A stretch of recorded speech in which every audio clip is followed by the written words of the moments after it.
Welcome to the Salmon Runs YouTube. Enjoy the video. In this video, I will show you how to make delicious chicken enchiladas. First, let's gather our ingredients. You'll need about 2 cups of cooked, shredded chicken, 12 corn or flour tortillas, and 2 cups of shredded cheese, such as Monterey Jack or cheddar.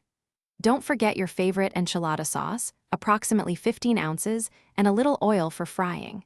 Having everything ready makes the process smooth and enjoyable. Now, let's get our main components ready. If your chicken isn't already shredded, take a moment to do that. You want nice, even pieces for easy rolling. Next, gently warm your enchilada sauce in a saucepan. This helps it coat the tortillas better. For the tortillas, quickly dip each one in warm oil for about 10 to 15 seconds per side. This makes them soft and prevents tearing during assembly. Time to assemble our delicious enchiladas. First, dip each softened tortilla completely into the warm enchilada sauce, ensuring it's fully coated.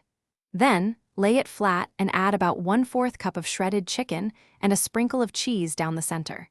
Carefully roll each tortilla tightly and place it seam side down in a 9 by 13-inch baking dish. Repeat this process until all your tortillas are filled. Almost there.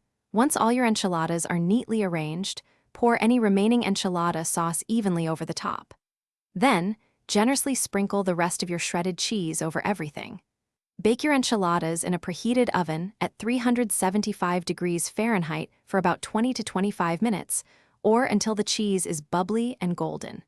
Let them rest for 5 minutes before serving with your favorite toppings. Thanks for watching.